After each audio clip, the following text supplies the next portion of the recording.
Governance lies at the heart of numerous challenges and opportunities in Asia and the Pacific.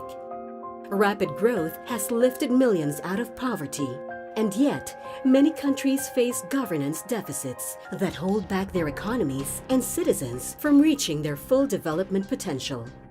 Strengthening core government functions is particularly difficult in small island and fragile and conflict-affected states. Meanwhile, among the growing number of middle-income countries, improved service delivery and more inclusive growth are now key policy and governance challenges. Alongside these issues are efforts to curb corruption, improve enabling environments for private sector development, maximize use of information and communication technology, and better engage civil society.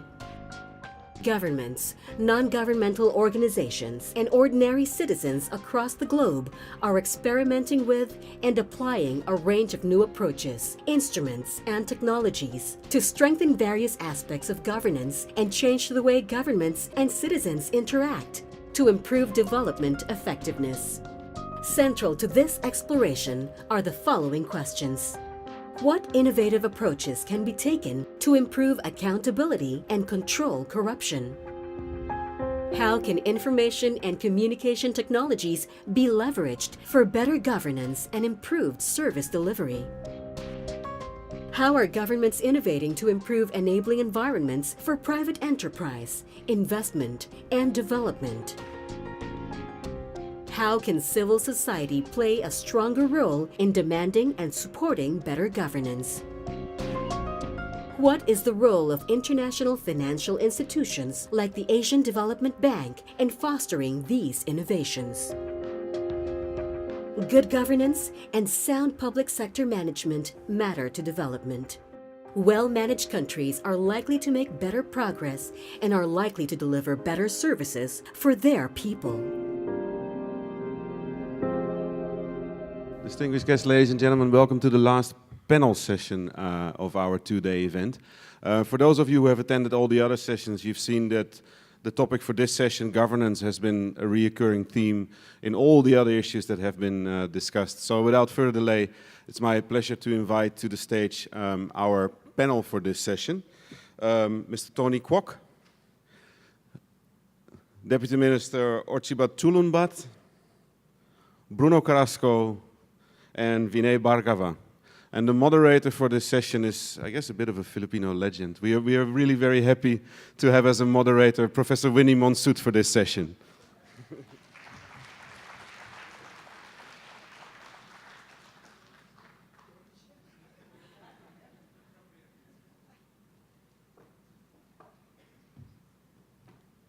Do I start from here? Okay.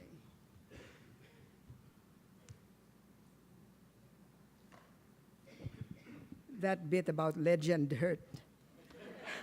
I want you to know. We have a very good panel with us today, representing maybe over half of Asia, owned by Vinay Bhargava and Tony Kwok. Their countries represent half of Asia. And then we have Orchibat Chuluunbat, who has a very colorful, I mean, I looked at his CV. He has his PhD from a Russian university. He worked in New York for 4 years before he went back to Mongolia to help his country. And he used to be first deputy governor of the Bank of Mongolia, and he is now as you can see, the Vice Minister of Economic Development in Mongolia. Then we have Tony Kwok. Tony Kwok is the legend. Since 1975, about 1980, 85, I've heard about him as the anti-corruption czar in Hong Kong. He was the deputy commissioner and head of operation of Hong Kong's that commission against corruption. And before that, he was an employee or an official of the Bureau of Customs in Hong Kong. That I didn't know. So he knows corruption from the ground up. I didn't ask him whether he was part of the corrupt situation in the Bureau of Customs. And he has been serving as consultant in the Philippines. Maybe that should give you an idea of how successful he has been, and in Mongolia.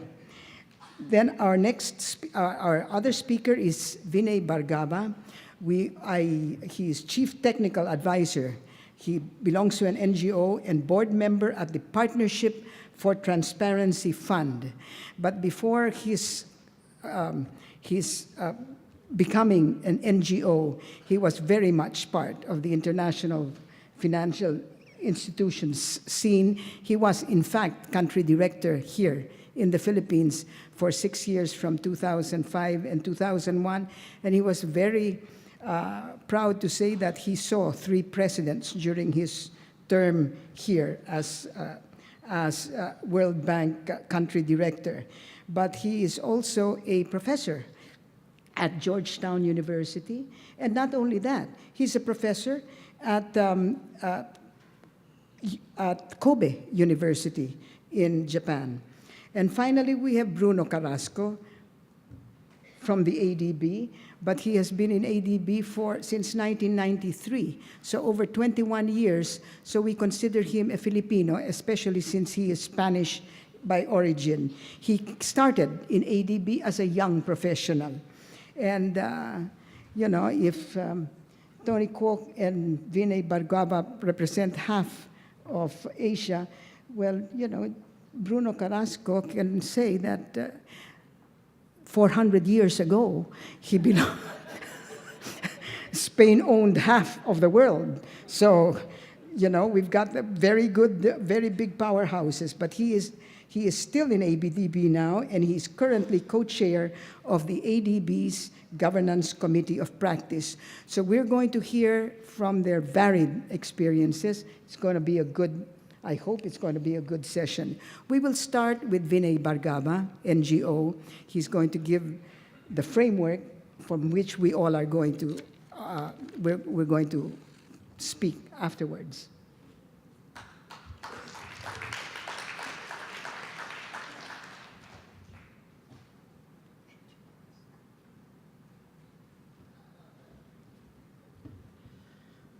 Thank you very much, Vinny, for that introduction, and thank you to Vinod Thomas for inviting me to this conference, and thank you, ADB, for hosting this innovative conference and this particular session. It is what somebody yesterday said, the graveyard session. This is when you all come back from your nice lunch and, easily falling asleep, so pay attention. I hope I got your attention. I have an exercise for you. Every good facilitator knows that the way out of graveyard session is to make people exercise. Normally what they would do, just to give you an idea, not that I will ask you to do it, is to stand up and applause. But you can save that for later. For the time being, I just want you to read on the screen and raise your hand to this question and the answer. The question is how effective the governments and donors are in promoting good governance and fighting corruption. Now, see, I promised you a light exercise. If you think they're doing an effective job, raise your hands. If not, you can still go back to sleep. Okay, so let's see who thinks the governments and donors are doing an effective job. Our respective government? It can be respective governments, or if you are Bruno, you can look at 400 years of history and say, well, in my empire, what happened, Okay, we have one hand. Now let me give you the answer, because you see, I promised you not to bother you too much. But keep paying attention. I think it's going to get better. Okay, so here, what happens here? In a survey in 107 countries by Transparency International, guess what the answer was? Majority feels governments are ineffective. Not only that, they say that corruption is getting worse. If you disagree, raise your hand. I think I'm not going to get much out of this crowd today, Vinny. So you will have to do a better job. But anyway, let's keep going. So what? Okay, people talk. They say that, so what? Well, you are part of the global citizenship, which is demanding effective actions in this area. The same global survey by Transparency International found that citizens and civil society are willing to engage to change this status quo where corruption is getting worse and the governments are not fully effective in fighting corruption. So, this is driving the innovations, which is the topic of this session today. What are these innovations? I will just give you the three main categories of innovations. First category of innovations is about openness in the government, transparency, some people call it disclosing information, letting the people know what the governments are doing. Inclusiveness, making sure that all segments of the society are part of the government affairs and their voice is heard. And responsiveness to their needs. That is being done by, for example, the Open Government Partnership, OGP, which already has 64 countries as members, and the list is growing. This is just in 3 years. Asian Development Bank has joined OGP also. So has the World Bank, so had anybody who cares about the world. But there are some governments in Asia which still have not formally joined, even though they are practicing the principles. The second category of innovations is beneficiary engagement to improve public services and expenditures. It's so basic. I don't know why it took us 60 years in development to realize this. If you want to know whether the development programs are working or not, ask the beneficiaries. Ask the people who are supposed to, There's a fantastic book funded called Time to Listen. It is a major research project funded called Time to Listen, and it basically says, ask the beneficiaries. That is driving a whole set of innovations like citizen report cards, satisfaction surveys, text SMS texting applications, whole lot of innovations. And then finally, independent performance monitoring, social accountability, as it is known. There, of course, all governments say we are doing great, Of course, most implementing agencies, when the ministers ask, they say, we are doing fine, we are doing good. But where's the reality check? That reality check is coming from the independent monitoring. So the evidence is growing that in appropriate context, and it doesn't happen everywhere, but if the context is right, these innovations make governments more responsive to the citizens. They lower corruption. They improve budget priorities and utilization, and they can improve access and responsiveness to public service delivery. In the discussion, if anybody wants examples, I'm happy to provide them. And finally, most important, they reduce conflict, promote stability, and social cohesion. This evidence is growing and undeniable. However, these innovations are not spreading like wildfire. You would think that if it is such a great thing, Vinay, why isn't everybody doing it? Why? Well, there are good reasons for it. One is that there is insufficient know-how and conviction that they work. Not everybody is convinced like I am. The heterogeneity of the civil society, they don't speak together. You find some civil society who agree with the government and support government here in the Philippines, and then you find 10 more who disagree with what that government should be doing. So as a result, the government doesn't know who to work with in civil society, and the donors don't know who to work with in civil society. Big problem. Collective action problem. There are so many free riders. Every citizen says, well, yeah, it's a good thing to do. Why don't you do it?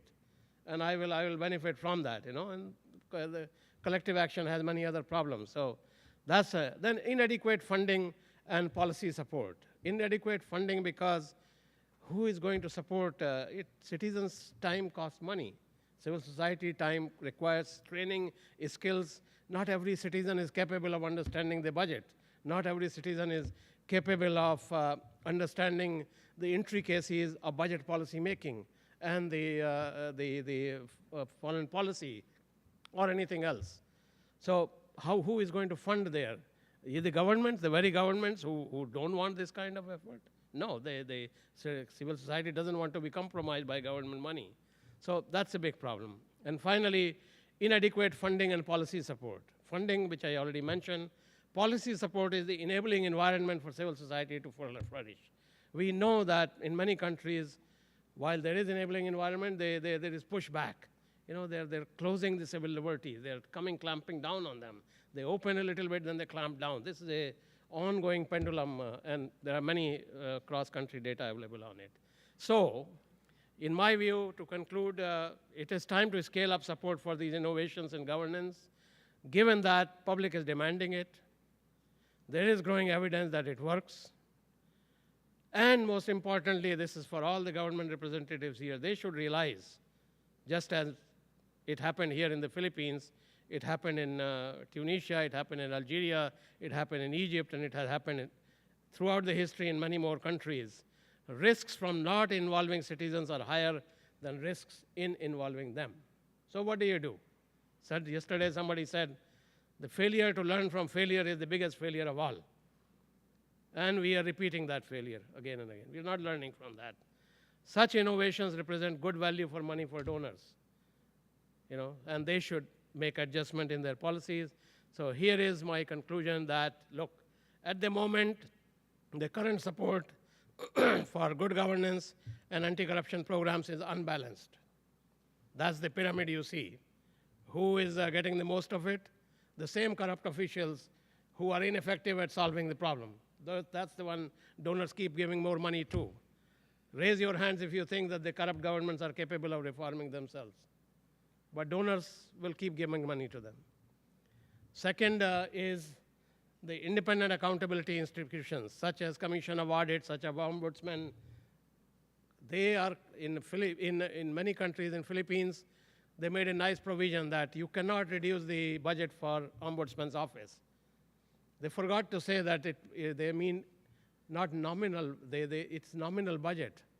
They didn't make a provision for inflation. So over years, they keep reducing the budget of Ombudsman office so they can't hold them accountable. This happens in many, many other countries. And then the one who is showing some results, citizen-led program, they have the least amount of funding. And unstable, periodic, ad hoc funding.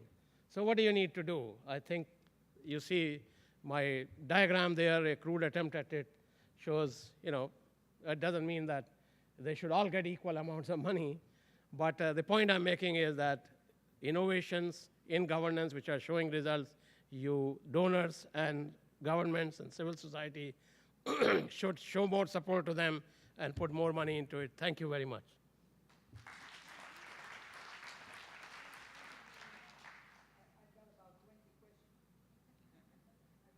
About 20 questions here already, but we will postpone that until we hear from all the speakers. The next speaker is Orchibat Chuluunbat, yes,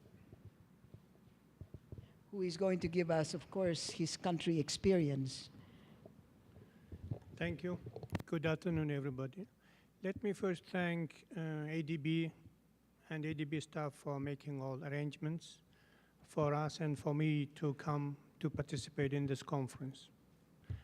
And my duty is very simple, to tell you a story about Mongolia, how we are tackling the problems in governance. Mongolia, in early 2000 was with a very small budget and revenues and small size of the market and economy. We had very low level of corruption. And with the beginning of mining business, booming of mining business in Mongolia in 2000s, late 2000s, and with the increasing volume of revenues in the budget and the booming private businesses, we have got problems in governance.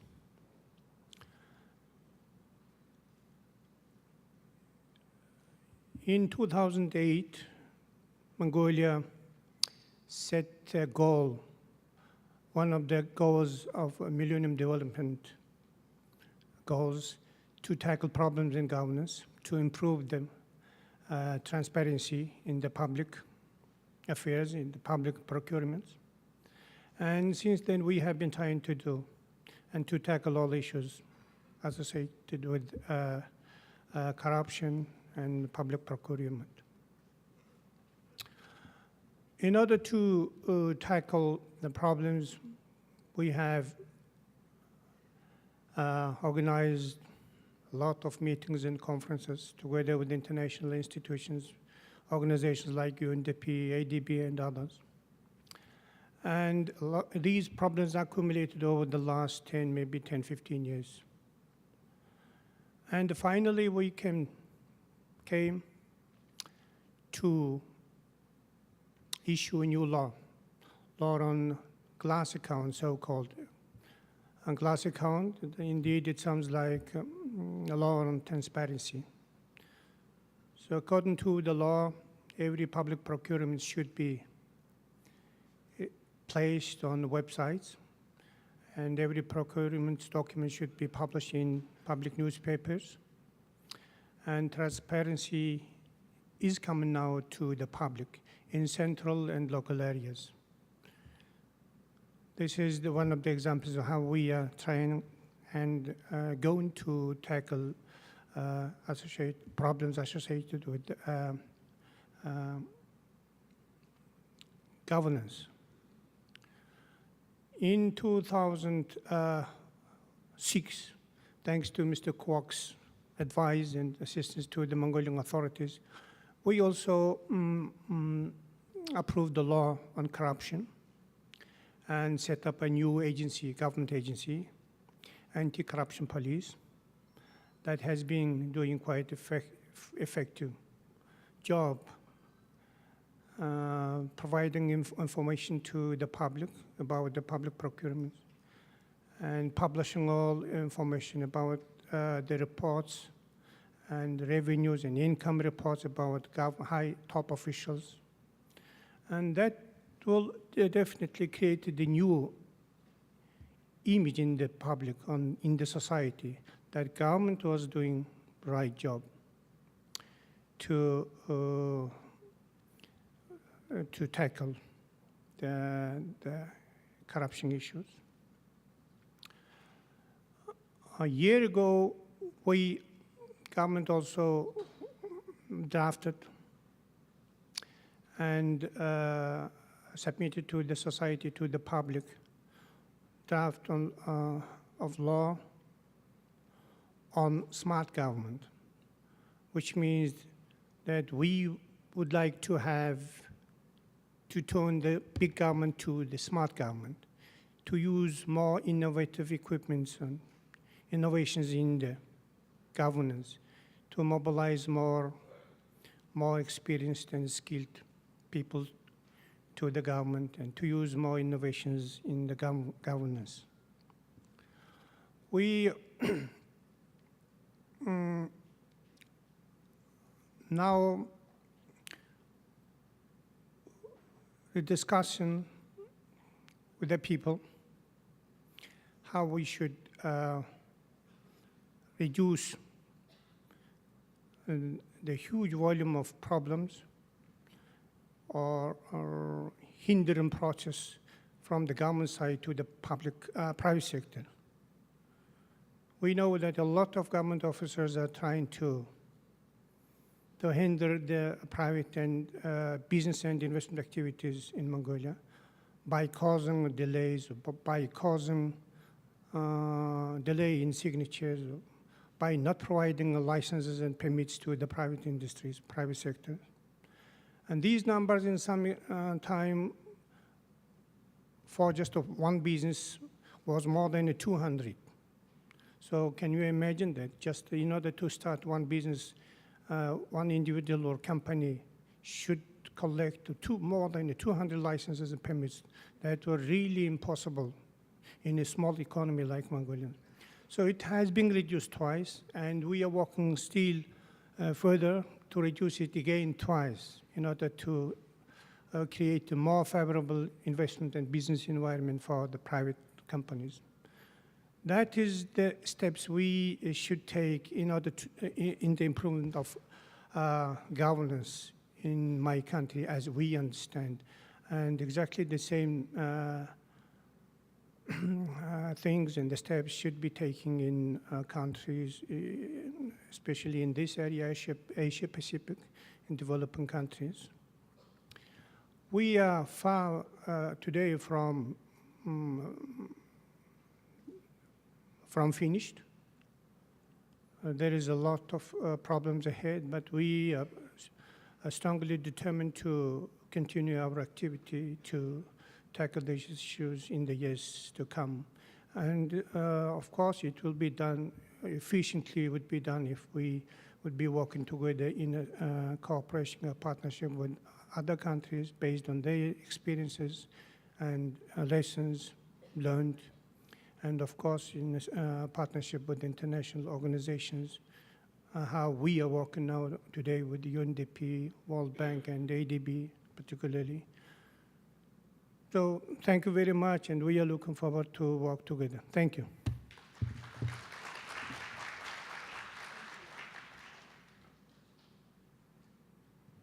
Mr. Chuluunbat. And next, we're going to hear ADB's own Bruno Carrasco.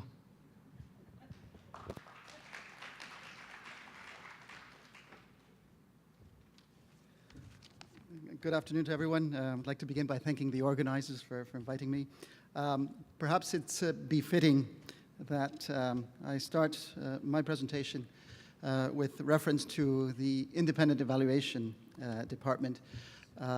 They have just completed a very important thematic evaluation study on governance and how ADB performs in terms of governance operations. And it's interesting because there's good news and not so good news. Starting with the not so good news, we have a situation where governance programs in the ADB are not performing as well as other programs. So we're slightly below in terms of success ratios. The good news, however, is that there are cases, there's evidence whereby good governance programs can be transformative, they can have high impact, and it in some ways is characterized by high rewards, high risk type of mapping. So in my presentation, what I would like to do is I would like to share with you some of the work that we have been doing over the last 10 years in terms of strengthening governance through e-solutions. And we would like to share some critical success factors that we believe can help in terms of perhaps getting a better trade-off between the reward and risk balance that I mentioned earlier. If you turn to the first slide, thank you. Let me start by saying that we have a situation, as presented in the slide, whereby we can see a positive relation between ICT and good governance.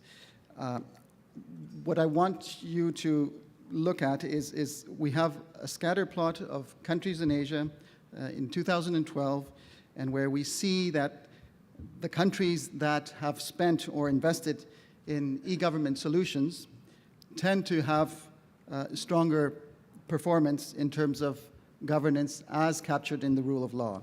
And I think one of the items that the Deputy Minister was referring to, investing in smart government, is such an example of the commitment that governments are making in this important area. Perhaps an important question that you have would be, how are we defining e-government? According to the UN, e-government can be referred to the use and application of information technologies in public administration to, number one, streamline and integrate workflows and processes.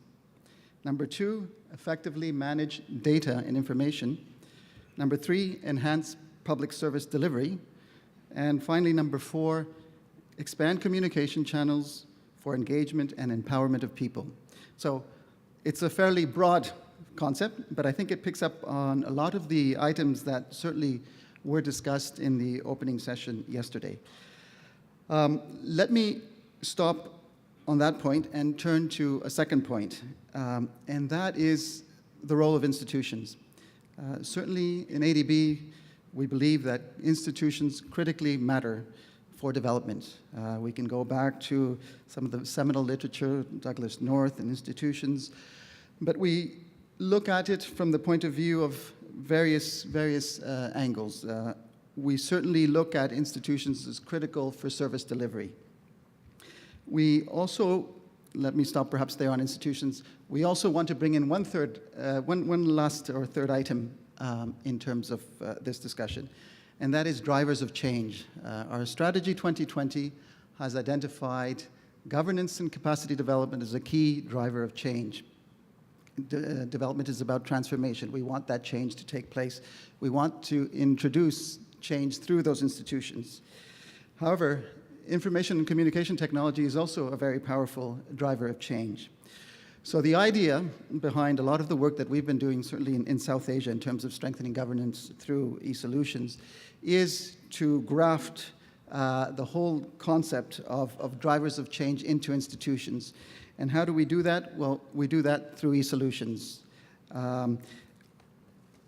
Perhaps I'll get on to some applications, but perhaps what I would like to focus on a little bit is some of the benefits that come out from these types of programs.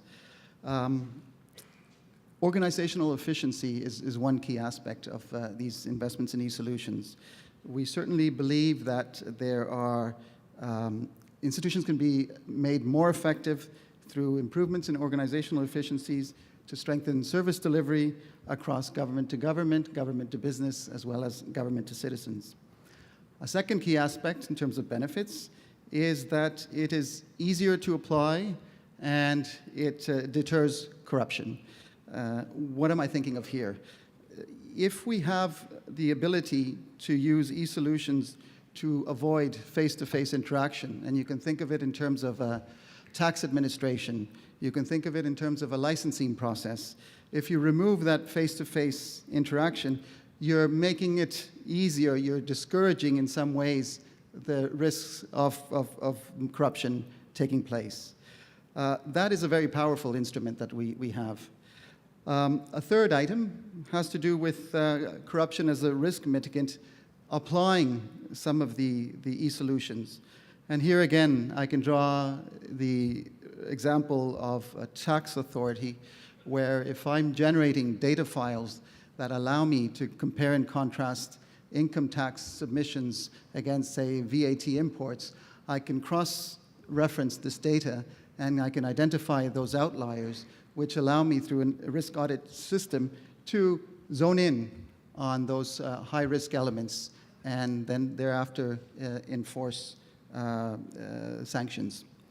Finally, and this is a very important element, it's much easier to own up to. I've mentioned this on many occasions. If you go to a country and you talk to the ministry, let's talk about anti-corruption measures, it's not an easy discussion to have. If we're able to find entry points through such investments, such as e-solutions to improve institutions, you get a much greater ownership most of the time, and allows you to build a consensus and to move forward in terms of perhaps moving on to some more thorny issues. Let me turn to one last slide I have, and that is the learning that has come out of these 10 years of investments. Perhaps this is what I was referring to when we were talking about some critical success factors. And a key point that should come out of this is that it's not about ICT in some ways. It's not about technology. It's about bringing together people, processes, as well as technology. And if we get this right, we're likely to succeed and bring down that risk factor that, as was discussed in yesterday's session, sometimes our institutions are not so good at dealing with, particularly when it comes to innovation. So what do I mean by success factors? Well, first of all, let us start with people. We need to be able to sensitize people in an agency, in an institution, to make sure that they're willing to participate in that change process. We need to have champions of reform who are willing and able to lead and show how that transformation could be a win-win situation to everyone in the institution and to the government at large. We certainly need to have dedicated structures in place to manage these e-solution projects. So that's one very important element. There is a second element, which is the process. And here we're talking about many things. It could be something as simple as, or as difficult as, an enabling legal and regulatory reforms. We had done some work in the early 2000s in Sri Lanka, introducing e-solutions into the tax administration authority. There was no legal recognition of the electronic signature. So if you were going to go on to e-submissions of tax files, that had to be corrected. We have, of course, the whole issue of standardization of documents and procedures as far as procurement is concerned. We need, and this is very, very important, we need to change the business practice in that institution. So the business process re-engineering, that's critical. If we're simply going to implant the technology on the old systems, we're not going to get much synergy and we're not going to get much change. And certainly a very important point has to do with monitoring and evaluation, that key element that we bring back in this conference. Having very well-defined indicators, being able to bring people along. It's a long-term process. We need to hit those targets, those indicators, and important is the enforcement of the actions that lead to the stepping stones that we have defined in this process. Finally, technology. It is not something easy to handle. This is perhaps where many of the governments are looking to us to provide some support. We need to make sure that there's compatibility of the technology with the needs of the institution. We can't build too much too fast, or else perhaps we'll not get the traction that we need. We need to be very careful about issues such as legacy, looking at modularity, how we can continue to strengthen, expand modules as we go forward. Certainly issues of replication, scalability, and I guess finally the whole monitoring and implementation that is part of embedded in that technology. So these are some of the critical aspects that we feel are important going forward. We've had some success across tax authorities. We've had some success in terms of audit management systems in Sri Lanka, in Bhutan, as examples. We've certainly worked a lot with the budget process. The budget process is the policy instrument that governments have to shape development, to give priority to a lot of the policies that we try to support. So if we get the budget process right, it's a very important movement forward in terms of strengthening overall governance. We look at things like, obviously, revenue management information systems, treasury management systems. We can even apply it to many other aspects, anti-corruption agencies. We can apply it across a range of institutions that help in terms of what, again, the Deputy Minister was referring to as building smart government. I wanted to end by simply referring back to one of the discussion points that came out in yesterday's opening session with VP Barden, where he was saying that a lot of clients, a lot of governments are not coming to these international financial institutions seeking finance. They're looking for solutions. These e-solutions are an example of how we can remain relevant, responsive to our clients. It brings not just finance, but the know-how of how to do it. And that comes in various ways, but it's largely through investments in these technologies, supported by knowledge management solutions, and of course, supported by strong capacity development. So let me just end there. Thank you very much.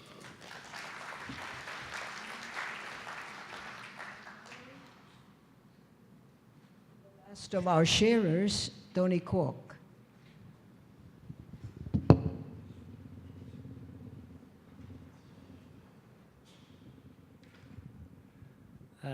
Magandang tanghali, good afternoon. You know, when I work in the Hong Kong Independent Commission Against Corruption, I fear no one. But in Manila, there's one person I really fear most. That's the chairperson. I know I must speak very, very carefully. Otherwise, I can find my name in one of her very influential column in the newspaper, or even mention my name in his TV column. Anyway, I have been to I have been to many countries to advise on anti-corruption, and I often heard statements made by government officials, anti-corruption officials, or even senior government officials about corruption. So I can like to share with you what they said. For example, they said that corruption is so serious in my country that it will take a decade to eradicate it. Do you think it's true or false? Many people jump up this. Of course it's false. It will take more than a decade to eradicate it.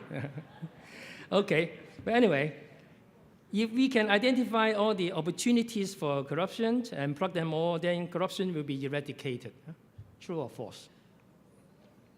Government should focus on public sector corruption and should leave the business sector alone. True or false?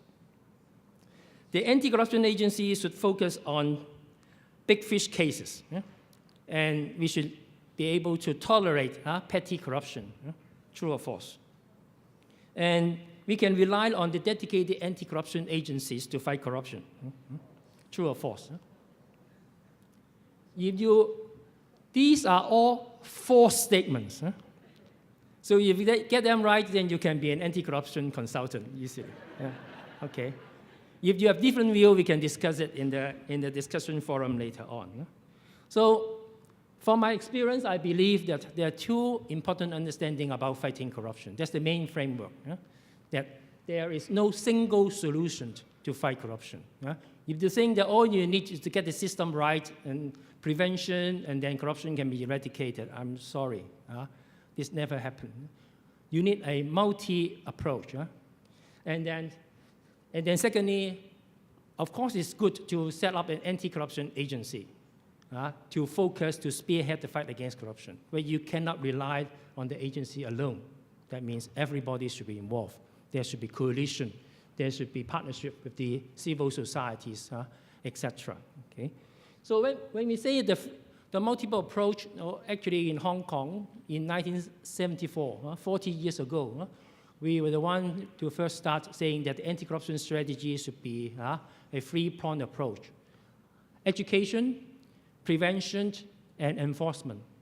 Actually, this is common sense approach, because education is that we want to try to make people that they don't want to be corrupt, the mindset. If everybody don't want to be corrupt, you have no problem. Okay, so through education. But it can work for some, probably not for others. So for those who still want to be corrupt, what do? You try to have preventive measures so that they can't corrupt, or make it difficult for them to be corrupt. There's corruption prevention system, etc. But still, there are a lot of people that can be well above the system. So how to deal with these people? Is enforcement. Deter them so that they dare not corrupt. If you're corrupt, then you'll be arrested, prosecuted, sent to jail, and then the whole family is in shame. So this three-pronged approach actually is quite common sense. So as I said, it would be nice to have an anti-corruption agency to spearhead all these three approaches. But in some of my visits to some of these corrupt countries, they set up an ACA, anti-corruption agency, but actually most of them are ineffective, unfortunately. Why? Actually, lack of resources, lack of legal support, lack of professionalism, but mainly boils down to two words: lack of political will. Lack of political will. So for these kind of countries, what I often propose is, apart from the anti-corruption agency, if they are not too effective, maybe what we can do is to introduce this concept of institutional integrity management. Institutional integrity management. The ideas, the thinking behind is very simple. Again, that every institution, whether it's business or government, the head of the institution should have the responsibility to clean their own house.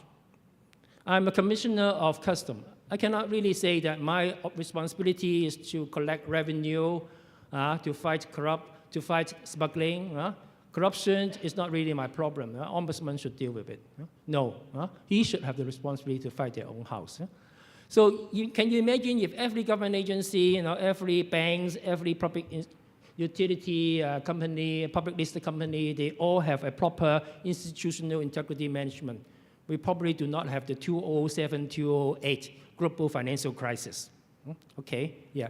So this one, actually, I introduced it in this very country, 2004, with the help of the Philippine Development Academy, I think, yeah. And then we come up with suggesting every ministry and government in the Philippines, they should have an annual anti-corruption action plan.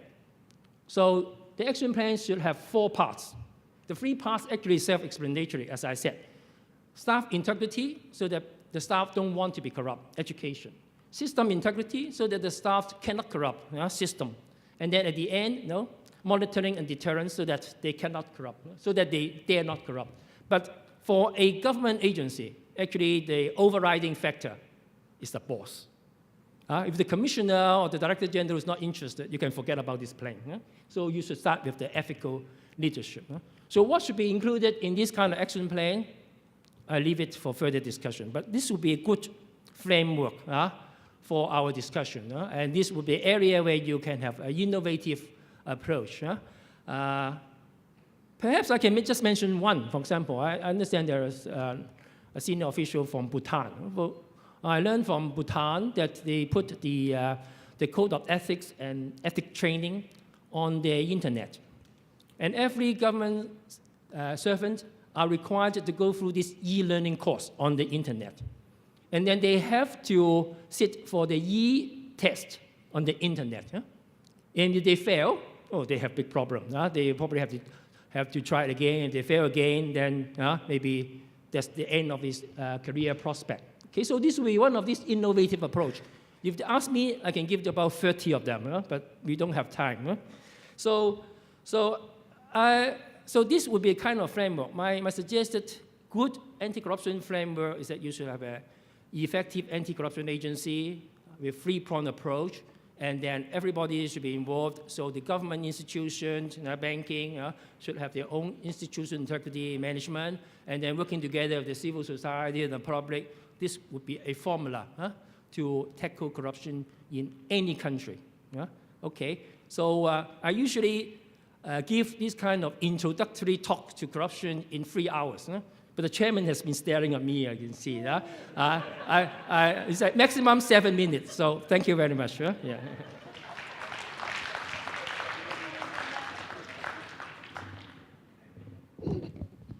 Did you notice, folks, that we started off with governance and we ended up with corruption? Each member of the panel talked about corruption when we're talking about governance. So let me ask the question. When we talk about governance, are we really only just talking about anti-corruption? Panel, you're supposed to discuss.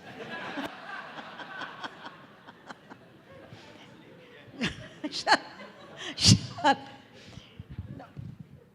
Well, you did not give any other examples of what good governance except corruption. So let's see, is corruption the all and end all of this? Vinay,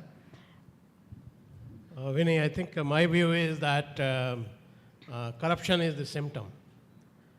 And just like fever, you get sick and you have fever, and then you go to a doctor and you go through a whole lot of diagnosis to find out what could be the reason for that fever. And to me, every time I hear of a corrupt case, I think that's just the beginning. That is the symptom. So you have to dig deeper. And when you dig deeper, you find that there are problems. For example, taking Tony's framework, you will find that if corruption happens in that action plan framework, there are some weaknesses, and those are governance weaknesses. Okay. Orchibat. So I understand that corruption is one of the 2 key elements, or 2 or 3 key elements of the indicators of governance in any country. So if a corruption level is low, the governance and quality of implementation of laws and regulations should be high. So corruption, no doubt, is the key issue for us to focus on. The key. I thought that that would come, that question. But anyway, my view is that corruption in some ways is the tip of the iceberg. It's the most visible manifestation of lack of good governance. And in some ways, what we should be aspiring to try to address issues of corruption is getting to the underlying causes, trying to strengthen transparency, trying to strengthen accountability, participation, and prediction in our institutions and in government in general. Thank you. Governance should have a wider prospect. Governance, my understanding, is really the government making the right decision and implementing the right decision, all in the good public interest. So when they make the right decision and think, obviously you should look into, for example, ethics. You should also look into things like discrimination, things like, as I said, this climate changes, all sort of things. But corruption is a part of the governance, but certainly it's a key part of corruption of the government.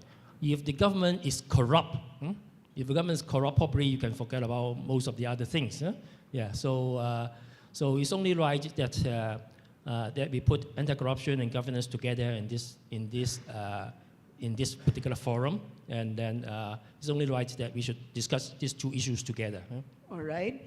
Then my last question is, how do you evaluate whether a program, anti-corruption program, your program here, Tony, etc., is successful? What are the metrics that you use?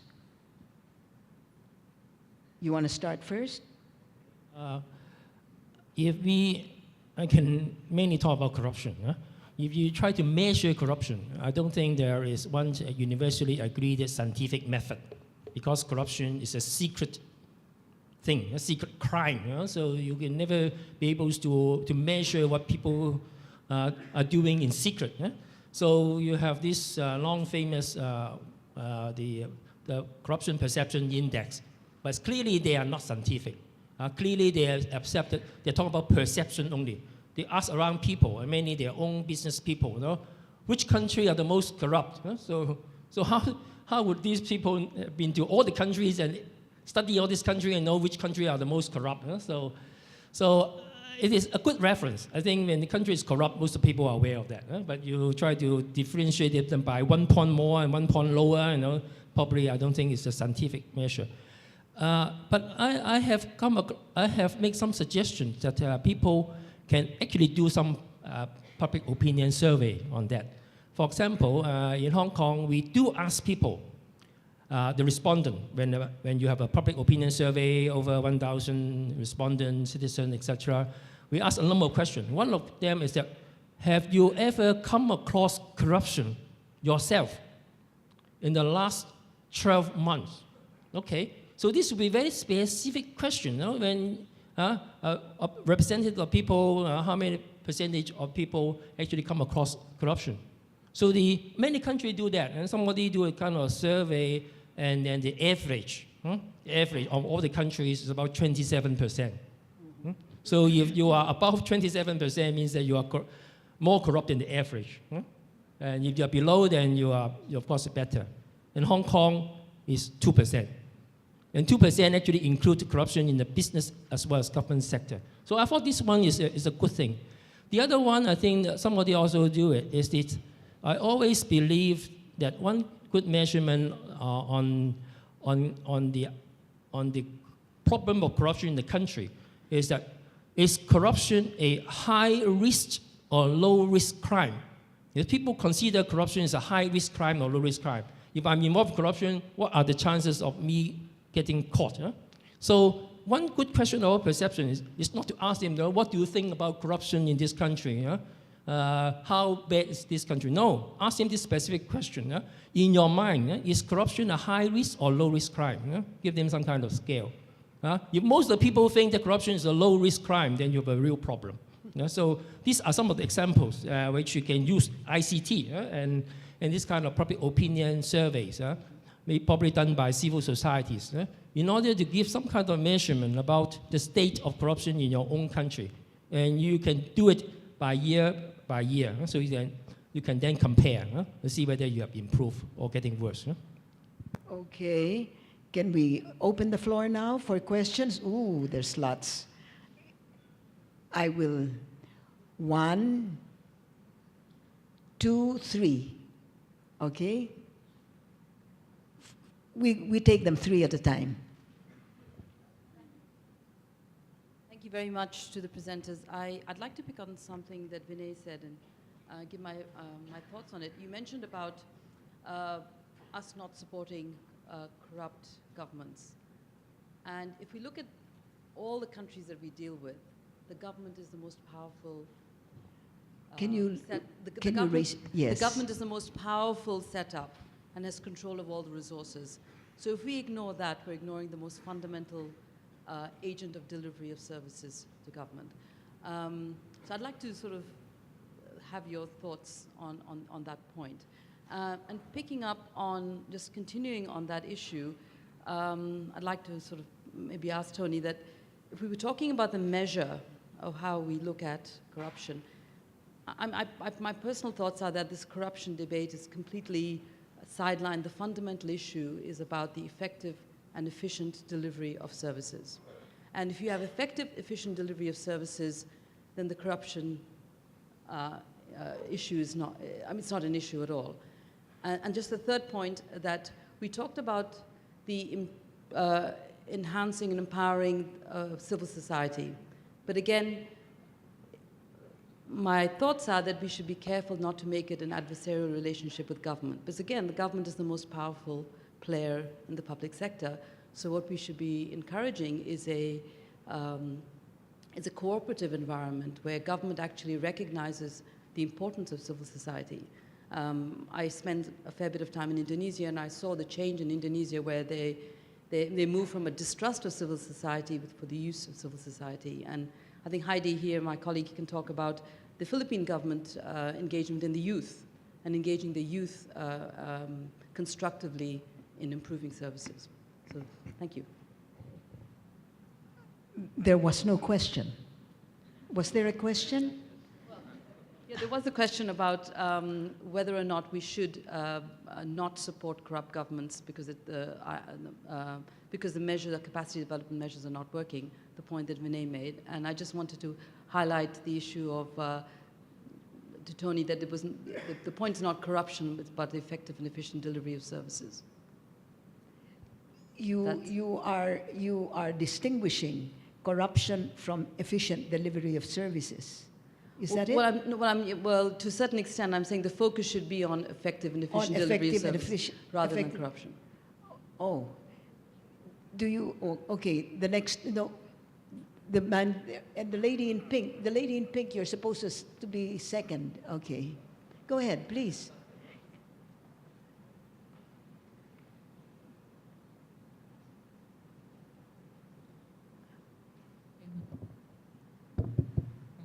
My name is Lakshmi. I'm coming from Mongolia. I have a question to Mr. Tony Kwok. If I understand right from his CV, short bio, I saw that he was the main person who was advising the government of Mongolia in 2008 in establishing the anti-corruption authority in Mongolia. So my question is how the anti-corruption policy has to be. Because right now we have a difficult situation in Mongolia because the anti-corruption authority has become very independent. On the one side, if I can say independent, but on the other side, they see their own tasks also as like a policy, like a police. They see their own task like a police because they are not, if you saw also today in your presentation, the corruption has to be on the government side or on the governance side and not the business has to be out. But in Mongolia, our agency, anti-corruption agency is mixing everything and they are seeing their tasks as a police, if I understand right. So maybe it's also dependent that they have hired in this authority the former policemen or what kind of people they have to hire. That's my second question. Thank you. That was addressed to Tony Kwok, right? Okay, the third question. Yes, please. Go ahead. Good afternoon. I'm Romeo Santos. I'm from the University of the Philippines and the Asia Pacific Evaluation Association. I think the best measure that we can use in determining whether anti-corruption program is working is that if the evaluator is still alive after evaluating the program. Yes. Speaking truth to power is more fun in the Philippines. My question is this. I think I appreciate the presentation, and I believe we're given more of prognosis because it's understandable that diagnoses have been allowed. Which is true. If we better governance, it will reduce corruption, or if we reduce corruption, it will better governance. Which comes first? There's no single solution to curbing corruption, but would you agree that every solution counts, and it's just a matter of priority because of limited resources? And part of it would be my comment. We need social transformation. The graphs show there were executive programs, and executive programs were lopsidedly funded. It boils down to the recurring pattern that we see in evaluation, that our targeting or design and implementation of programs are not confronting corruption head-on. Why? Because we are not addressing the true recipients. I saw the pillar number 1, ethical leadership. Based on our experiences in capacity building, and based on our recurring pattern of recommendation in evaluations, and one of which is that this culture of transparency, which could be actually aided by the results-oriented philosophy in doing things, should be pushed to the level of those decision makers and the policymakers. Who were the people undergoing training? Legislators, executives? No, they were not. Okay. You want to answer those questions? I don't think this is working well. One question, by the time you get to the third question, you forget what's happened to the first. All right, the first question. What was the first question? I'm sorry, I forgot to take them down. Vinny, I did write down the questions. Okay. I think I can maybe start. Yes. I think the first question was whether, I claim that don't support the corrupt governments, kind of, implicit message.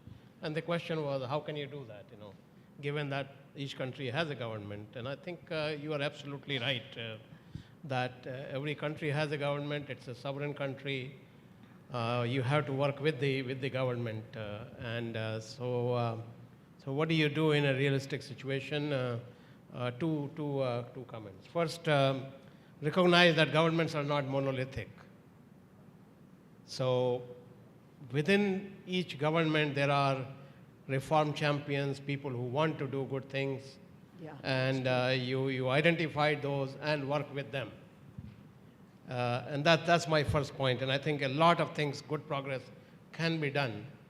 My second point is somewhat contradicting the first point, because I personally, in my own life, and this is my confusion, so I apologize for it, have supported a lot of champions of good governance and supported a lot of good governance programs, including here in the Philippines, only to find that they are not sustained.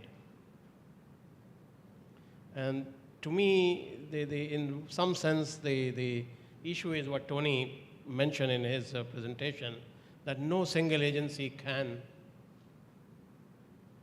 eliminate corruption or control corruption. So you need a systems approach.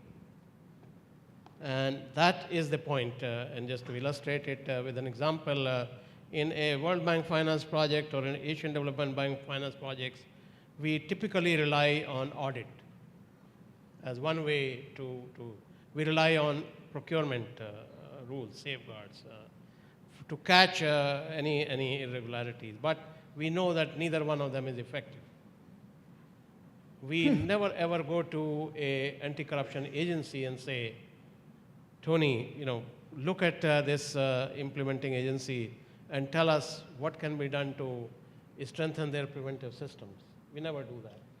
We never ask a commission of audit to do a pre-analysis and say, look, this can be improved. We never ask a ombudsman office to be partnering. So if we involve 5 accountability institutions in a systems approach for addressing this issue, maybe there will be better results. Because champions, while it is good to support champions, they come and go.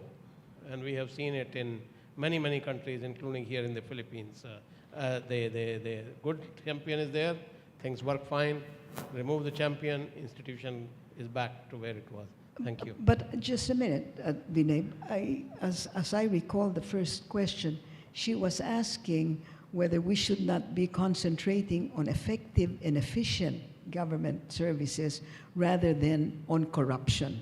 I think that was her question anyway. The second part of the question was that, and I think that goes to the issue of is there some level of corruption which should be tolerated if the end result is whatever you believe the end result should be. So if environmental sustainability is the end result, if a little bit of corruption happens, you should keep your eye on environmental sustainability. If public service delivery is the end objective, keep it there. That, to me, I think it doesn't work that way. I think over time, the cancer of corruption will kill the environmental sustainability. The cancer of corruption will destroy the efficient public service delivery. So that's my view. You think that corruption and efficiency are not correlated? The more corrupt you are, the less efficient your services are. That's exactly what I'm saying, that the cancer of corruption will destroy the Good. Second, Tony Kwok, you were supposed to, excuse me. Let me answer the question, if I understand correctly, whether how relative is the governance to the general economic development process. So let me bring to your attention 2 or 3 numbers, and that will definitely show how they are related. 10 years ago, when the corruption index was quite low, at the low level in Mongolia, by even international index, Mongolia was standing at a quite good position. The GDP growth was more than 10-15%, and sometimes exceeding 15% per annum. And in recent years, when the corruption level was growing quite high, even intolerable levels, the GDP was declined from 15 to 5% annually. So you can judge how much the corrupt situation or the governance are affecting the general economic development process. Okay. I think the effective and efficient delivery of services is a very important metric, but I think we need to go beyond that. Sure that we can strive to get agencies operating effectively, discharging their mandates very well, but we may still have corruption. We may still have other critical issues that need to be looked at.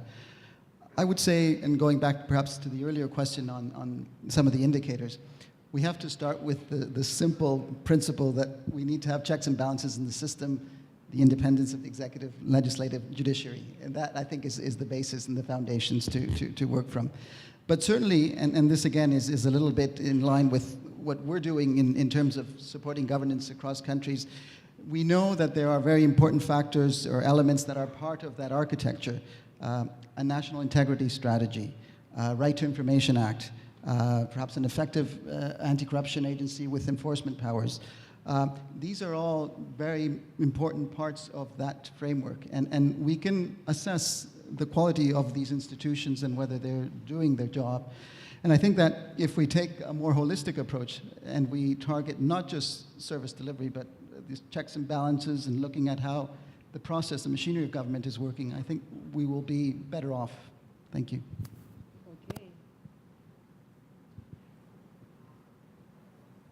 Okay.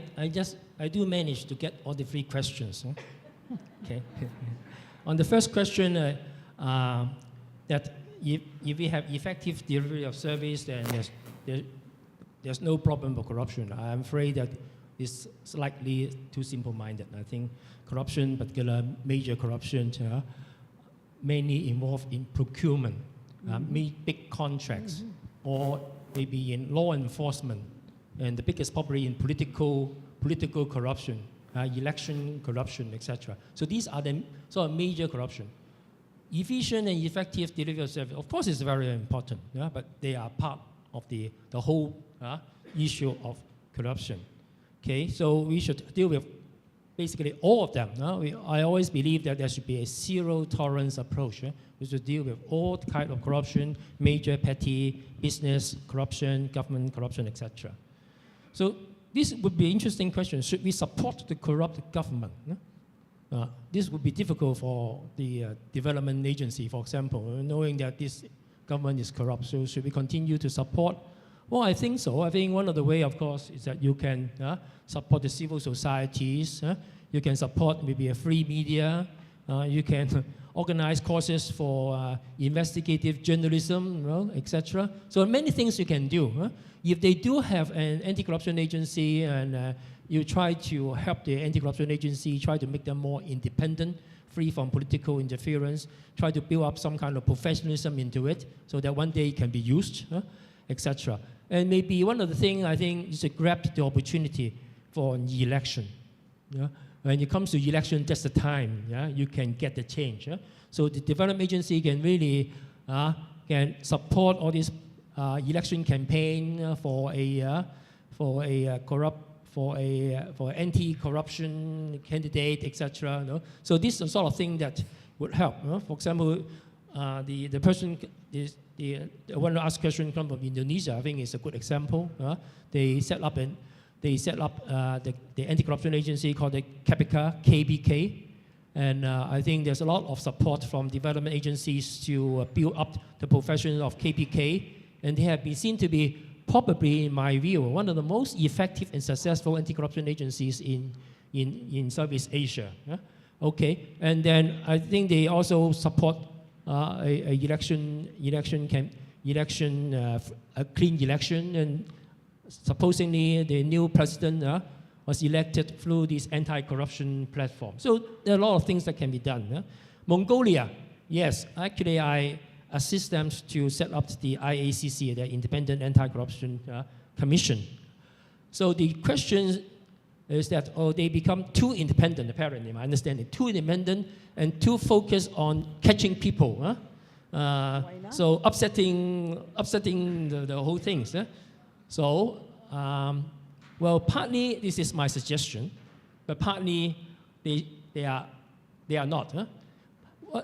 My suggestion is that, as I said, you should have a three-pronged approach. That you should fight, you should have effective enforcement, but at the same time, you should also do a lot of work on prevention and education. So if they are not doing enough work on the prevention and education side, so they are not following my advice. It's not my fault. Okay. But the other thing I suggested is it is indeed very dangerous when you have an anti-corruption agency and you give him the independent status. So does it mean that he is free from any control or monitoring, so they can do what they like?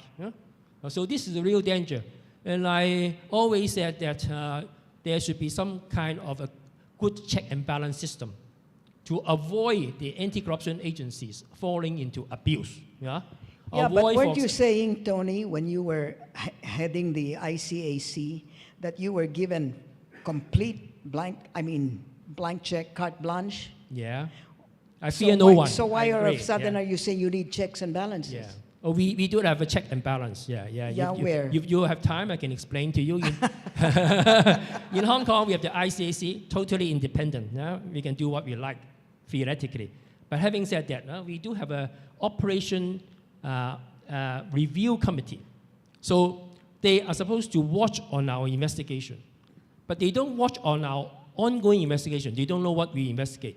But there are 3 areas they watch. For example, if we receive a complaint, which we choose not to investigate, okay, so that can be a abuse, something too sensitive, whatever, I choose not to investigate. I cannot say that. If those cases which we refuse to investigate have to be referred to this Operation Review Committee, so they can disagree. If they disagree, then we have to open the file to the investigator.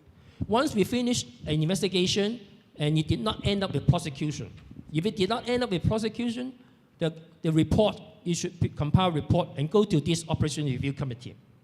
And then they can ask all sort of questions. Why you do the thing so leisurely and whatever. So they can insist us to continue to investigate properly. Okay? And then thirdly is that if we goes to court and you lose the case, whatever, we again accountable. We go back to them why you lose the case. So you'll be held sort of accountable, explain. And then from there, you have to build up your improvement system, etc. But if we have a complaint, they don't know if we decide to investigate. So we can still have the independence to investigate a case without any interference from anyone. But if you do not investigate or you investigate badly, then somebody can watch our back. So this is the kind of what we call check and balance. Yeah.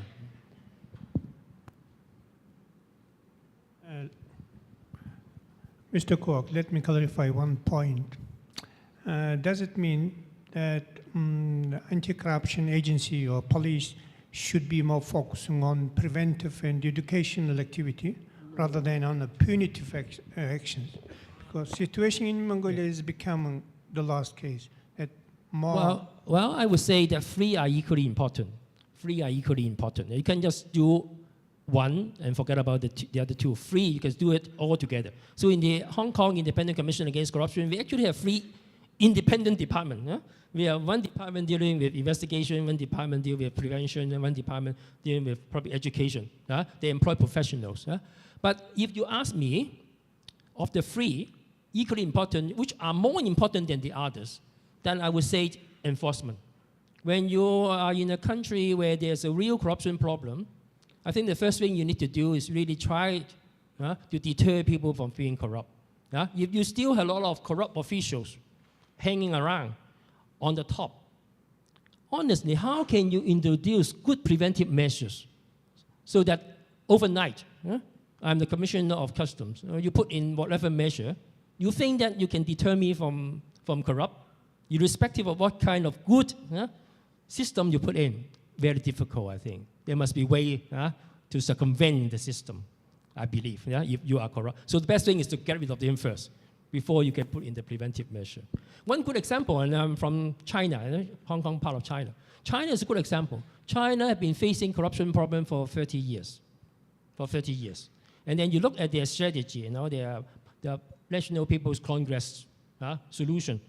Originally, the first 10 years, they said we must focus on education. You understand the Communist Party, focus on education, brainwash, so that people will not be corrupt.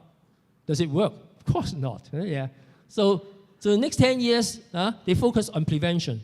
They set up an anti-corruption agency.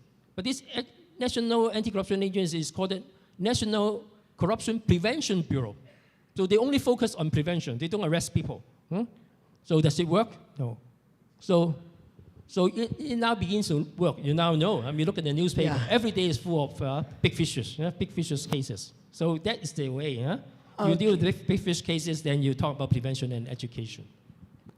In other words, you want to make sure that everybody knows that corruption is a high-risk occupation. That's it. Okay. The gentleman there has been 1, 2, 3. And I will take notes. Please ask your questions at the beginning, and then you can expound on them later. For my sake, okay? For all our sakes. Okay. Your mic isn't on. My name is Ravi Kanbar. I'm from Cornell University, and since I'm a professor, it's difficult for me to pose the question at the start of the lecture. As I think about this, a particular experience comes to mind, and sort of six, which is the so-called Bangladesh paradox. In the literature, it's the Bangladesh. What is the Bangladesh paradox? And maybe this relates a little bit to Fazana's question. It's if you look at Bangladesh in terms of corruption rankings, it turns out to be among the worst in the world, probably the worst in the world, Transparency International, whatever it is. And yet if you look at performance on social indicators of Bangladesh, it beats all its relevant comparators. It beats itself 15 years ago. It does very well. It beats countries at the similar income levels. It beats countries in the neighborhood, and so on. That, in the literature, is seen as a paradox. Here is the most corrupt country in the world. And yet, in delivering girls' education, in delivering this, that, it does very, very well. How come? Okay? And that's a question to you. Of course, the standard answer is, well, this is because of BRAC and Proshika. It's a civil society. You see, government really is totally failed, but it's civil society which is delivering all this sort of stuff, which is great for civil society to claim. But you know, as I say to my students, somebody has to build the road on which the Grameen Bank person rides his bicycle to the village to deliver the credit. Somebody has to have the regulatory framework in which these banks and NGOs work. At the very least, the government could step in and screw things up for these civil society. Okay? So I put that to you as a paradox and a question to think about. How do you think about this in that question? Okay. Okay. Next, yes. Imelda Nicolas from the Commission on Philippines Overseas of the Office of the President. My question is addressed to Vinay and to Bruno, because they've had extensive experience working with World Bank and the Excuse ADB. me, Melly. He does not want to be called Vinay. Oh. He wants to be called Vinay. Vinay, okay. Thank you. That's a private joke among the Filipinos. I really appreciate that private joke. Anyway, since you've had experience with extensive experience working with ADB and World Bank, I'm sure you agree that developmental agencies or multilateral agencies should have their own internal good governance and anti-corruption program. So since we have the right people here, what would be the main feature of a good governance or anti-corruption program that you would recommend to ADB or to World Bank? Or if that's too abstract, maybe the most innovative program that you can recommend to them in terms of their good governance and anti-corruption program. Thank you very much. Okay, thanks. Who was the third? Didn't you want to be? Thank you. We could talk about Bangladesh later, maybe. The question on the e-solutions presentation, I was missing a little bit over here. I was at the Open Governance meeting in Bali as well, and there is a lot of focus on transparency, on having systems set up to be transparent, to reduce transactions, and therefore, by inference, to become less prone to corruption. Well, there is also, as another word or another pillar, if you would call it that, the issue of accountability. And when I looked at your diagram about systems, people, and technology, what I was missing a little bit about on that was discussion with the public. And I know public consultation is a very abused word in development. But really, if you are going to deliver better services, let's use the issue of taxes. Is it the most important thing? In Bangladesh, people raise this question all the time. Is it about being able to file taxes more efficiently? Or is it about the fact that I am actually paying double taxes? I pay unofficially through bribes for services that I am entitled to through the taxes that I already pay. So really, I think having good consultation with people about what is it that you're supposed to deliver better, what is it that people want, is I would say, as important to flag. And your comment on that, please. Okay, we've got a set of 3 very clear questions. Who would like to answer? We certainly don't want everybody to answer the same question. So, for the sake of time, who wants to answer the first? Bangladesh, the Bangladesh paradox. Okay, the man from India is going to answer it. Well, I won't speak as an Indian because I don't think that's going to quite carry the credibility in Bangladesh. But I think this is indeed a very important question, because many people have questioned this relationship and the causality between democracy, good governance, and development. And I think Bangladesh paradox raises the question, and to some extent the China paradox, and to a larger extent the Asian paradox, that many countries in Asia have been able to deliver on development without necessarily ranking very high in good governance. Whereas, so I don't have the answer to it. I think that is still a question being debated by researchers. Nevertheless, there is enough evidence from countries to say that the good governance, the countries with poor governance have done poorly in development. So while there is Bangladesh paradox, there is also evidence from lots of other countries, including from India, that weak governing states, states with poor governance have delivered less development, and states with relatively better governance within India have delivered better development. We have example from Pakistan that weak governance has not delivered on development. We have enough data from African countries that poor governance is associated with poor development.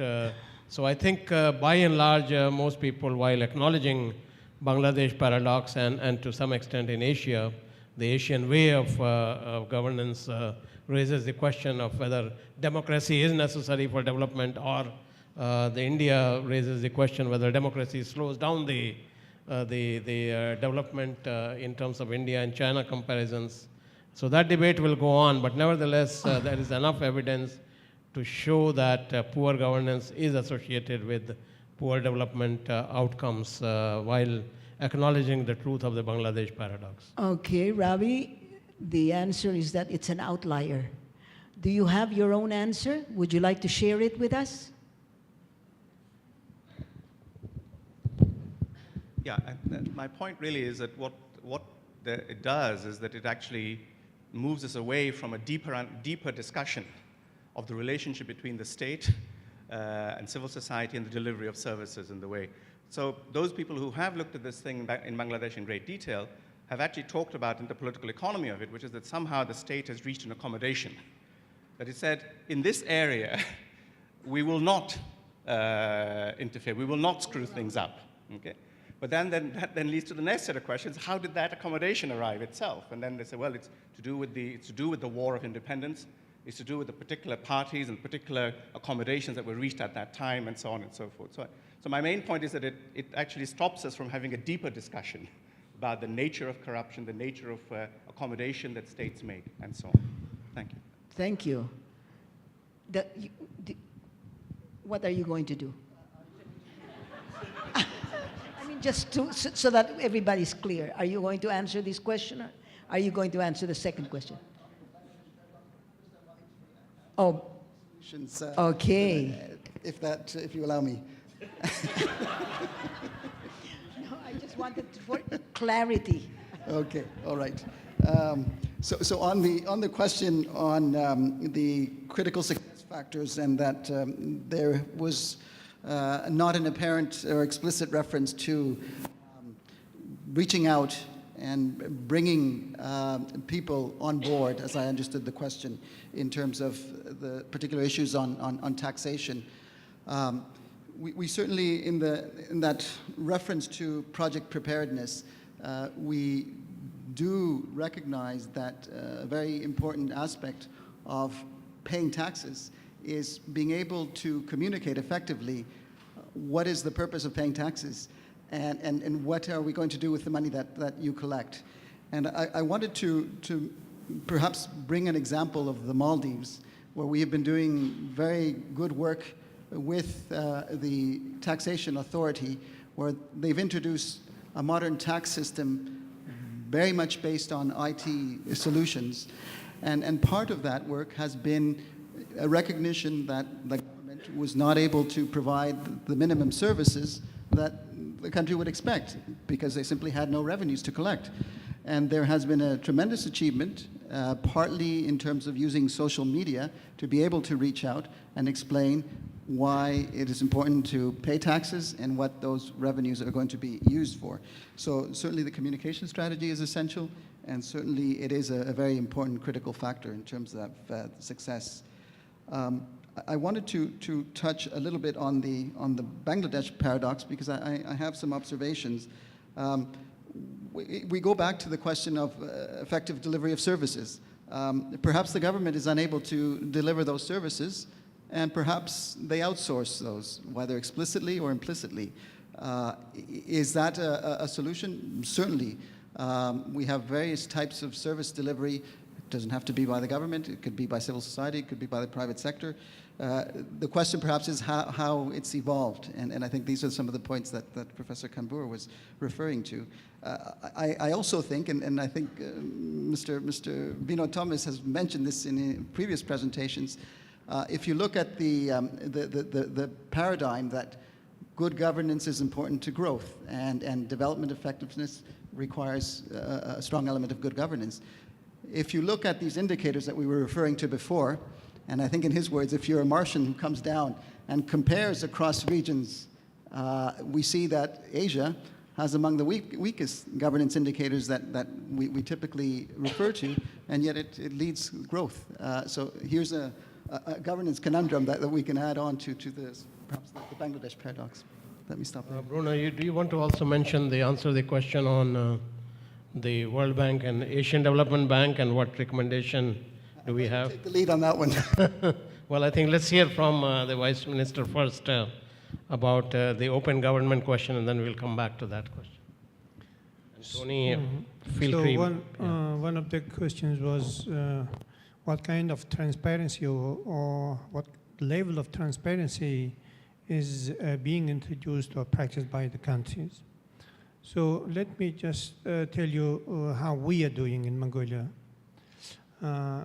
Since 3-4 years ago, we are publishing almost information in the report of all government officials' income and assets and properties on website and in the mass media, newspapers.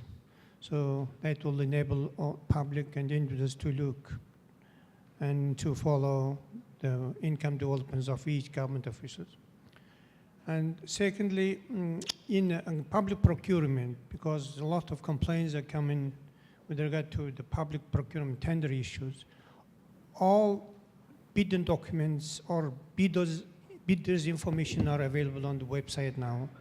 That will also provide access to everybody to look at whether there is any association between the bidding company, bidders, and the government officials in charge.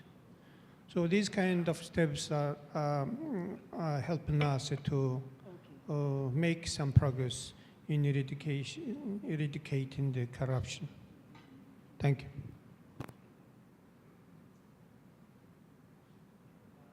I can make some suggestion about what kind of governance project that can be proposed. Again, from my experience, for example, the governance project can try to enhance the professionalism and the effectiveness of the anti-corruption agencies, like providing them with training, promoting the publicity campaign, etc. The other would be, again, what I have mentioned, that this integrity management. So the Malaysia are doing it. Malaysia now have this certified integrity manager scheme. So what they have done is that you provide training, and then you, after training, if you pass, then you become a certified integrity manager. So, which makes sense. For an institution, you often expect that you will have an audit manager. You often expect that you have a security manager. But if corruption can be a major issue, why not have an integrity manager? And then you should be a professional. So if you have a certified integrity manager scheme, that would be, I think, is a good way to promote the integrity, not just in the government sector, but also in the business sector. The other things that we have done in Hong Kong is, again, promoting business ethics. So we have an Ethic Development Center, actually sponsored by all the Chamber of Commerce in Hong Kong. And they provide the service to any companies. Any company, if they wants to design a tailor-made code of ethics, can come to this center, they will help them. If you need any talks, training, can go to this center. They prepare many toolkits. We have a toolkit for bank managers, integrity, etc. So this would be a sort of thing you can do on the integrity management. One other thing which I also proposed once is on the foreign investments help desk. So very often, if you have a country which is corrupt, one of the greatest victims would be those foreign investors. Come to this new country and they're subject to all this harassment and thing.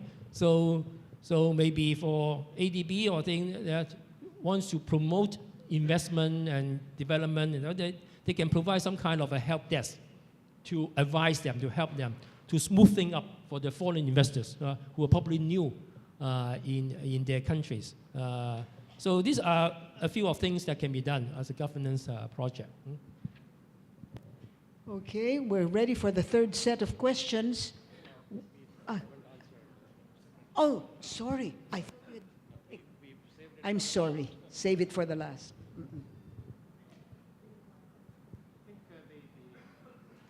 If we understood your question correctly, there is one set of things which World Bank and ADB should do internally in their own organization to prevent.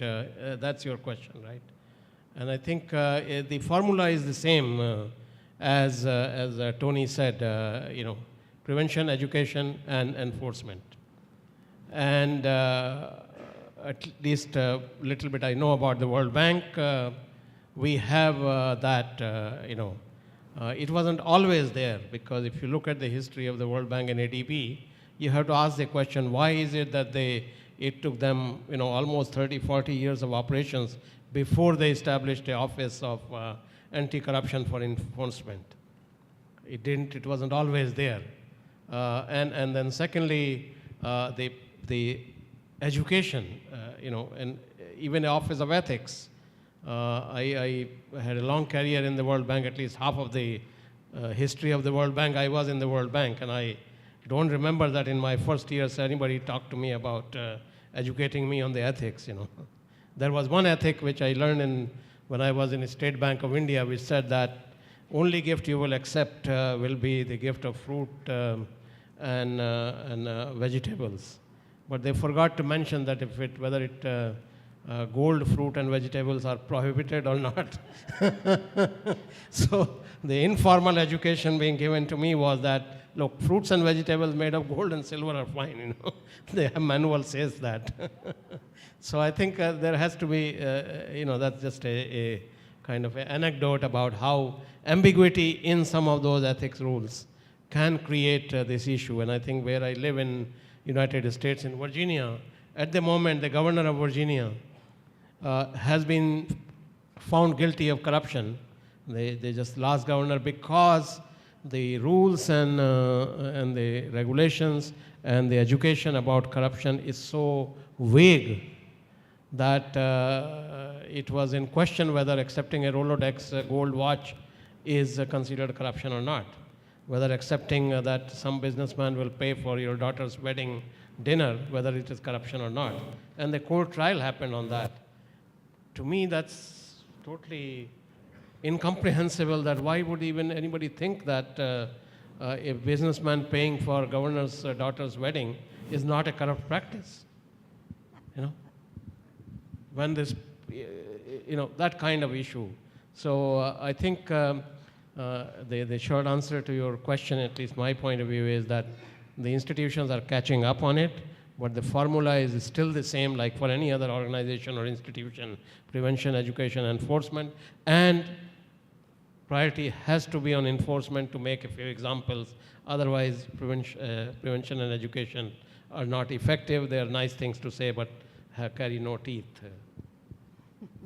I just perhaps wanted to mention that internally in the system, we take integrity very seriously. We have various offices that are overseeing this area. We have an office of audit and integrity that has a very strong role, I would say, in terms of monitoring any potential abuses that may arise. We have a compliance review panel that is established, reporting directly to the board to oversee any potential abuses in terms of our projects. We certainly have a compliance declaration form that all staff sign at the beginning of the year on an annual basis.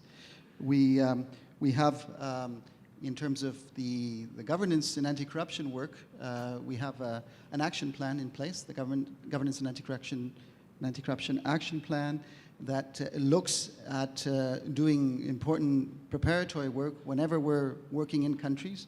We've got risk assessment management plans in the various sectors that we're operating in. We certainly look closely at the potential fiduciary risks from using country systems in terms of the budget process, financial management in general. And of course, a very important element is on the procurement side, and we monitor closely procurement, and many times companies, when they're identified, they're debarred. So that's just one of many examples that we have in place to protect against abuse of corruption. Thank you. Okay. 1, 2, 3. Oh, there you are. Okay, 4. He's first. He's got the mic. Go ahead. Okay. In terms of the can you hear me? Yeah. In terms of the paradox, it seems to me that corruption is, if you take a multivariate view of development, obviously corruption is only one of the indicators or of the inputs, and so therefore the paradox is not perhaps so paradoxical. The question I have really have to do with the enabling environment which may create corruption or not create corruption. Namely, if you have more regulation, perhaps, that creates more opportunities for corruption. I mean, what's missing, it seems to me, in the corruption lobby, anti-corruption lobby, I should say, is the lack of a theory of corruption. I mean, it seems to me one ought to look at what creates corruption. Is it regulation, excessive regulation? Is it the fact that the civil service is poorly paid? Is it that, and so on and so forth. And of course, it's contextual. You cannot have a global theory, but at least Transparency International, it seems to me, has focused on one side of the corruption problem, but it takes two to tango. And particularly the focus on the private sector, which generates the bribes, seems muted because they are funding transparency. So maybe, as a hypothesis. So I really would like to hear from Vinay, is it? About why has transparency not developed a theory of corruption? And when will this index go beyond perceptions? Thank you. Okay. To briefly answer that question, it's a paradigm between greed and need. Between? Greed and need. But to come to my question, I value Tony's work. I value Vinay's input very much. One of the difficulties that we encounter as a practitioner is that you can evaluate the impact of education on corruption. You can evaluate the impact of enforcement on corruption. What you can't evaluate is the impact of prevention on corruption, because you cannot evaluate what you prevent by definition. That then leads to a lack of emphasis on prevention. But prevention can operate at the lowest level, where the impact of corruption is the highest, which is the ultra-poor, where they have to make daily hard decisions about what they're doing with the meager resources that they have. And service delivery corruption there has the highest impact. Grand corruption has an impact. The daily service provision has the most immediate one. Prevention can operate well there. But how do you evaluate? How do you persuade donors? How do you persuade World Bank, ADB, to focus on issues like that when you can't evaluate it? It's an act of faith. And that is a really difficult element. Working in Bangladesh, I'm sorry to keep hammering on about Bangladesh, that's where I work. Law enforcement issues there are extremely difficult. Ask the World Bank about Padma Bridge. And so you can't rely on enforcement. Education, yes, there is some money going into education, and that links into this morning's session where the professor at the end talked about values. And that could be your Bangladesh paradigm. The difficulty of Bangladesh is about values, where bakshish is an accepted way of life. Tony, of course, could reflect on that about China and tea money, these issues around that.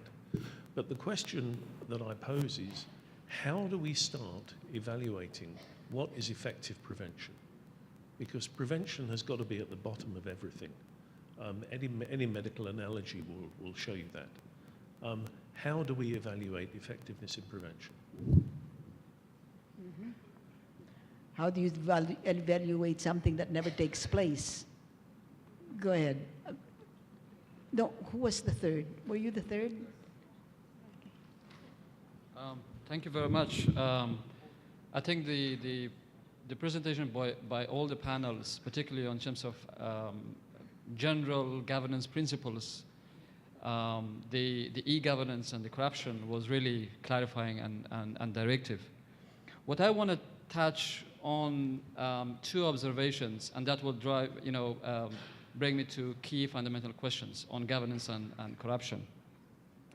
If I go to the recent history of Afghanistan, particularly with the state of monarchy, what was shaping governance and corruption wasn't there, was the social values, the deeds, and the commitment of the people. Then we moved to dictatorship, and the recent stage was the Taliban, which was extremist, where the law enforcement was key. Somebody who was involved in corruption, they had their hands cut. So that was why the corruption was not happening. And it takes me all the way in terms of communism, where ideology in Afghanistan was invaded, but still in terms of corruption wasn't as is the case now. There was equality in the way people were living. With the nascent democracy we started post-2001, the flood of resources, 42 nations in there, the flourishing of corruption. And I think that takes me to a fundamental question in terms of corruption particularly, is that why corruption is happening. It's not about the prevention, it's not about education, it's not about why it's happening. Those are the fundamental issues that we need to tackle, and that will help us to come up with the corruption pillars that was stated in terms of ethical leadership, systems, and so on and so on. It will also does affect how these pillars will be looked at. In terms of governance, given the principles, what I found my personal experience of 10 years is that two fundamental issues. One is the understanding that governance is a process. It's not a night issue. And that was a failure both by the international community, by government, and everybody, whoever was supporting us. The second key to the governance was really the true effective leadership. No matter whatever you do, the effective and committed leadership, political will is the driving force to state building, to putting right systems, and be accountable, and support accountability measures. Thank you. That's the last 5 minutes, so will you please, who?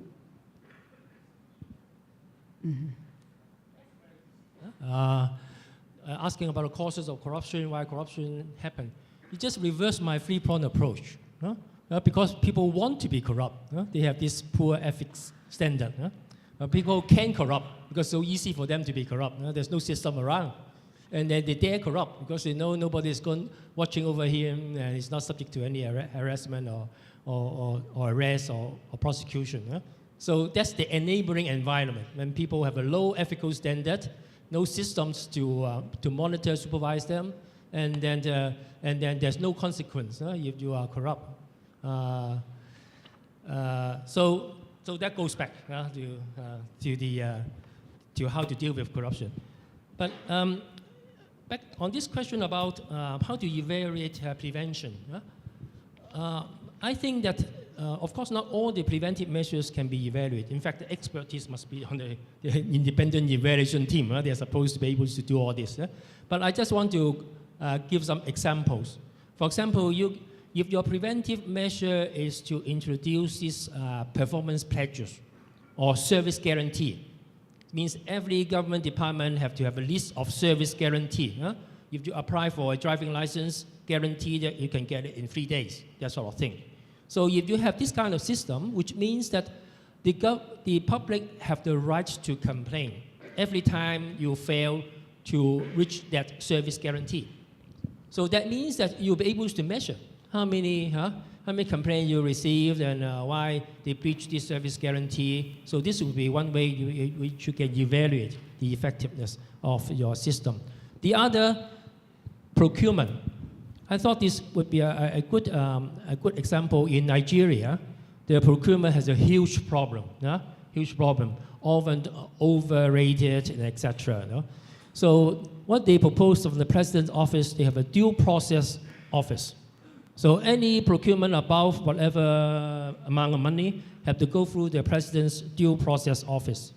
And then he would check, basically very simple, link with the World Bank and check the price of the kind of the material supplied or the kind of a contract. World Bank have some kind of this kind of standard prices. So they check against it and then easily come to the conclusion that this procurement, tender, whatever, is overpriced. And they said, no, put a limit. And then after a year, they can actually say that we have saved government X millions of dollars because of this simple process of due process office. So I think there are many ways which you can evaluate the effectiveness of the preventive measures. Okay, Bruno, you want to say something? On two of the observations, I absolutely agree with the question on how do we evaluate the effectiveness of prevention on corruption. And I think it's a very valid point. Certainly, I'm a firm believer that prevention goes a long way, but sometimes if you can't measure it, you can't sell it. And I'm not aware of any of the experimental methods that seem to be becoming more and more popular. But I would think that perhaps that could be one area that one could look at, establishing scenarios with business as usual and then basically mimicking what could be some investments on prevention. But it is a very valid point. I wanted finally just to pick up on a point that maybe rounds the circle from the first question. There was a gentleman who mentioned the question on how corruption is happening. And there are various theories, and one is certainly one that suggests from a theory of the state that because governments are unable to provide the services and service delivery fails, then that is igniting an interest to perhaps overcome these hurdles of service delivery by paying a bribe. So that certainly could be one consideration from the supply side. And linking it to the demand side, because you don't have the tax authorities or because you're not enforcing tax miscreants, the state then becomes dependent on stakeholders and other vested interests to be able to fund other activities, and it becomes a vicious circle. That's one theory, anyway, to consider. Thank you. So to prevent corruption, let me very brief. There are 2-3 reasons. First, we have to reduce the government involvement in everything, in licensing and permitting every businesses. It's too much. Governments are too much involved in the business. Secondly, governments are collecting too much revenues in the budget. In the Mongolian case, for example, up to 40% of GDP is collected in the budget, and again redistributed to the market, to the society through the procurement process. So corruption is occurring exactly in this state. And third, the government should reduce its ownership of assets and properties. Mongolia has a lot of government ownership assets, and where the government people and government officials are doing their own businesses in the government ownership. That are the 3 main areas where the corruption is prospering. In my 5 seconds, I'll address that it has been well established that corruption is directly proportional to the discretion granted to the public officials. More discretion you give, the more corruption will take place. Answer, prevention, reduce the opportunities for corruption by reducing discretion, and corruption will go down. So one way to measure is to measure how much discretion is there in a particular value chain of decision making in a service or in a department, and reduce the points of discretion and the amounts of discretion. And this can be measured. For example, industrial licensing, ultimate in discretion. The moment you eliminate licensing, corruption is gone. So that's a prevention. You can measure it. So there are lots of opportunity reductions. Okay, there's no time left, actually. I wanted to put my 2 cents in, being from the Philippines, and there's a lot of corruption cases going on, but there's no time. Next time, you don't put me back, don't make me a moderator anymore. I want to be a panelist.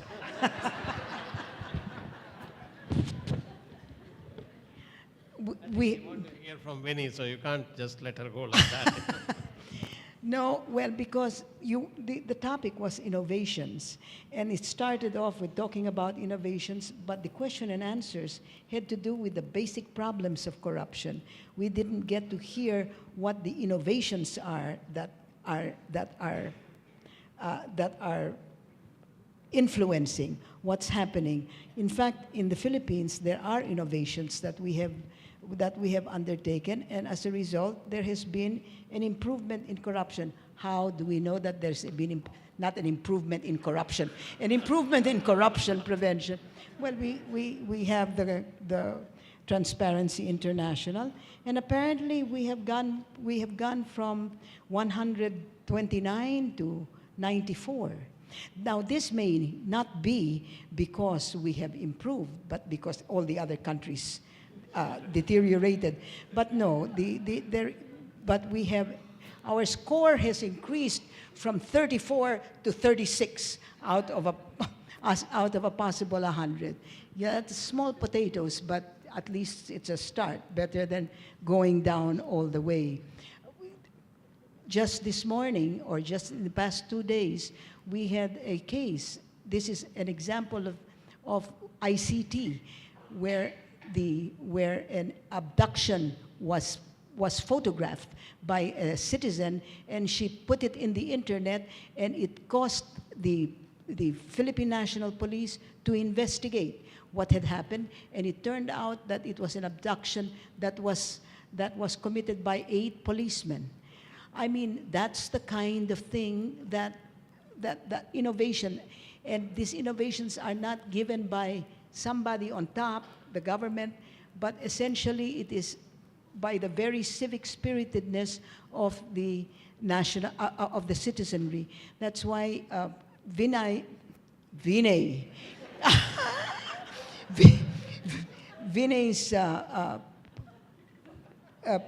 last concluding remark about the inverted, changing it from a triangle to a rectangle, I think was very good. We did not get to, one, talk about the role of the private citizens, and two, do you notice this panel does not have a businessman? He's correct. The businessman is the other side of the corruption situation. And why didn't we have a businessman? I don't know. But perhaps next year when we have another such thing, this will happen again. Tony Kwok, you have not told me. I just wanted to ask one more question. How many times did that overseeing committee of yours work? Because you were given carte blanche, and you said an oversight committee went over your work. How many times did it meet? Many times. Basically, they identify the investigation and they make comments, criticisms that this is not good enough, and then we have to go back to investigate further and give them further reports on progress. But the one really big case is that we investigate a case and the Secretary for Justice refused to prosecute. They are the Secretary of Justice responsible for allowing prosecution. We investigate, they prosecute, and they refuse to prosecute. And the committee disagreed. They put it in the public. They actually put it in the annual report in the public, and put a lot of pressure on the Secretary for Justice and her political career. And did the fact that Hong Kong was not a democracy help your case? Because we're talking about good governance here. I remember you discussing it, and you said, you didn't say democracy were for fools. You have to stay them. You have to detain them or duck them for another 24 hours. Yes, I mean, how for further discussion. How much did not being a democracy help in the success of your anti-corruption activities? Well, as I said, this would be a big question. Yeah. Well, so we can leave it for the next year's because I think Hong Kong's the only one that had a successful, in 5 years you had done it. And I wanted to know what was because we have very little successes. I know what you're trying to get at. You try to get my name into your column. Okay, thank you very much for that. I'm sorry we could not get all the questions that